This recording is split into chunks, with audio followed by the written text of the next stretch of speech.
আর এবার মুম্বাইয়ের ছবি, মুম্বাইয়ের শিবাজি পার্ক, সেখানে শেষকৃত্য প্রয়াত আশা ভোসলে। আজ দুপুর থেকে যদি আমরা ছবিটা দেখি, আজ সকাল 10টা থেকে দুপুর 2টো পর্যন্ত লোয়ার প্যারেলে নিজের বাসভবনে শায়িত ছিল তার নশ্বর দেহ। কাচের কফিনে রাখা ছিল তার দেহ। তিরঙ্গা পতাকায় আবৃত, পাশে সাদা ফুলের তোড়া। প্রয়াত আশা ভোসলেকে রাষ্ট্রীয় মর্যাদায় সম্মান জানানো হয়। শেষবার তাকে দেখতে উপস্থিত ছিলেন তার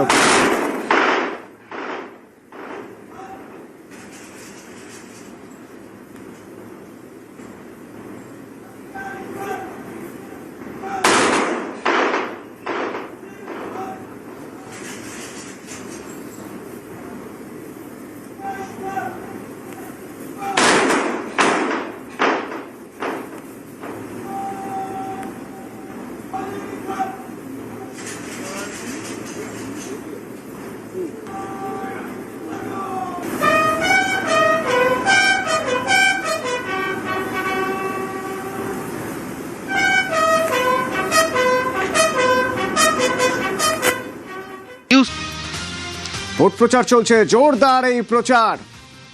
একদিকে নরেন্দ্র মোদী প্রচার করছেন, একদিকে মমতা বন্দ্যোপাধ্যায় প্রচার করছেন, একদিকে অমিত শাহ প্রচার করছেন, আরেকদিকে অভিষেক বন্দ্যোপাধ্যায় প্রচার করছেন। তো বাংলায় ভোট প্রচারে এসে নরেন্দ্র মোদী হুঙ্কার দিচ্ছেন, বলছেন সব আসনে প্রার্থী মোদী।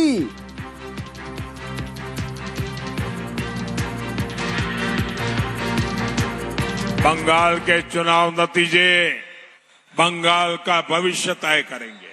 आप सब मेरे लिए मोदी है। ये सभी उम्मीदवार, ये भी मोदी है। 70 साल में आपने लेफ्ट को मौका दिया, कांग्रेस को मौका दिया, टीएमसी को मौका दिया। अब एक मौका मोदी को दीजिए, बंगाल की बेटियों की सुरक्षा के लिए। एक मौका मोदी को घुसपैठ से बंगाल को बचाने के लिए, कानून का राज स्थापित करने के लिए, भय का शासन हटाकर भरोसे का माहौल बनाने के लिए। एक मौका मोदी को बंगाल की संस्कृति को तुष्टीकरण से बचाने के लिए। 294 আসনে মোদী প্রার্থী। মমতা বন্দ্যোপাধ্যায় বলছেন যে তাহলে কি মোদী বাংলার মুখ্যমন্ত্রী হবেন? তাহলে তো প্রধানমন্ত্রী তো ছেড়ে দিতে হবে। শুনুন মমতা বন্দ্যোপাধ্যায় কি বলছেন। মোদীজি বলছেন উনি নাকি 294টা সিটের প্রার্থী।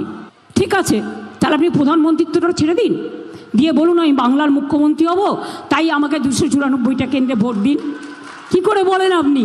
কোন পদটা নেবেন, প্রধানমন্ত্রীর না বাংলার মুখ্যমন্ত্রী? আপনি তো বহিরাগত বাংলায়। আপনি বলে দিচ্ছেন সব কেন্দ্রে আপনি লড়াই করছেন, আগে দিল্লিটা সামলান, তারপরে বাংলার দিকে তাকান। বাংলার দিকে যদি কেউ বিচক্ষু নিয়ে তাকায় তার চোখ গেড়ে দেবে মানুষ। বিজেপি ভোটের পর বুলডোজার চালায়, চড়া সুর মমতা বন্দ্যোপাধ্যায়। বাংলায় ভোট প্রচারে এসে বুলডোজার চালানোর হুঁশিয়ারি শোনা যায় যোগী আদিত্যনাথ অর্থাৎ উত্তরপ্রদেশের মুখ্যমন্ত্রীর গলায়। এর প্রতিবাদে সরব তৃণমূল নেত্রী। কালকেই বলে গেছে উত্তরপ্রদেশের মুখ্যমন্ত্রী মহাশয় যে উত্তরপ্রদেশের মতো এখানে বুলডোজার চলবে। মানেটা কি?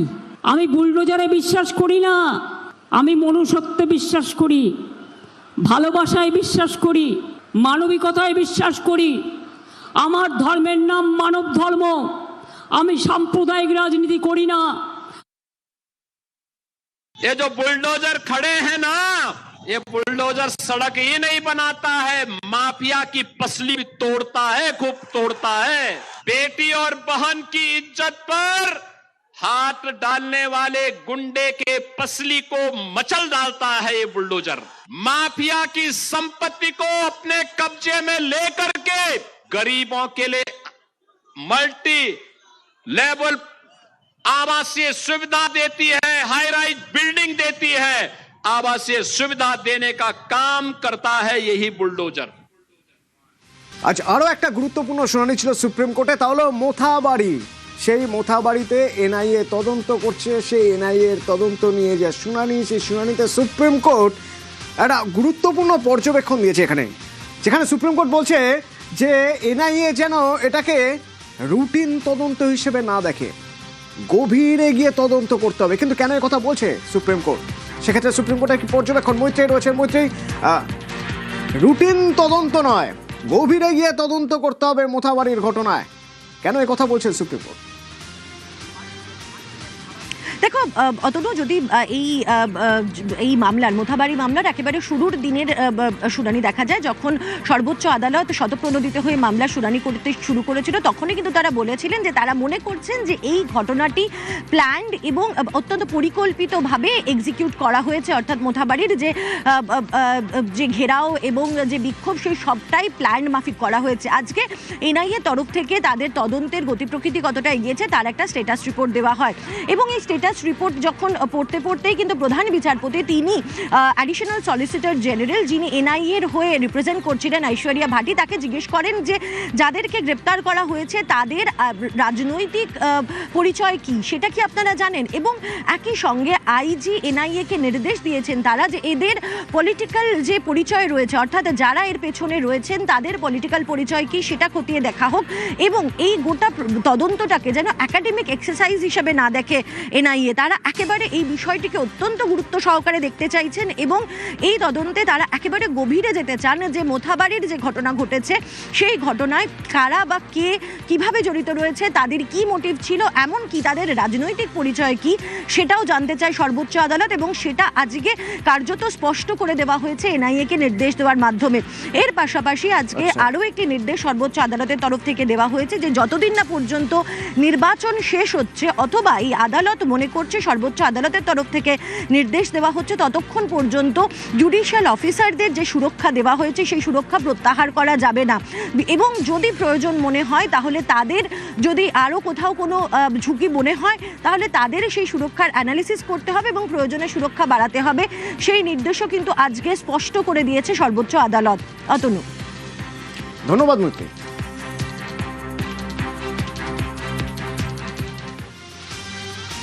এনআইএ তদন্ত করছে, এবং তদন্ত করতে গিয়ে এখনো পর্যন্ত মালদার মোথাবাড়ির অশান্তিতে 3 জন এনআইএর জালে এখনো পর্যন্ত 3 জনকে গ্রেপ্তার করা হয়েছে, এবং এই 3 জনের মধ্যে থেকে 18ই এপ্রিল পর্যন্ত এই 3 জনকে এনআইএ হেফাজত দেওয়া হয়েছে।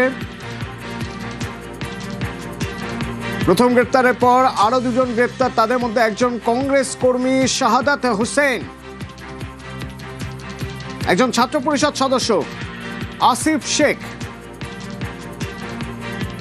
এর আগে আইএসএফ এর গ্রাম পঞ্চায়েত সদস্য গোলাম রাব্বানিকে গ্রেপ্তার করা হয়েছিল।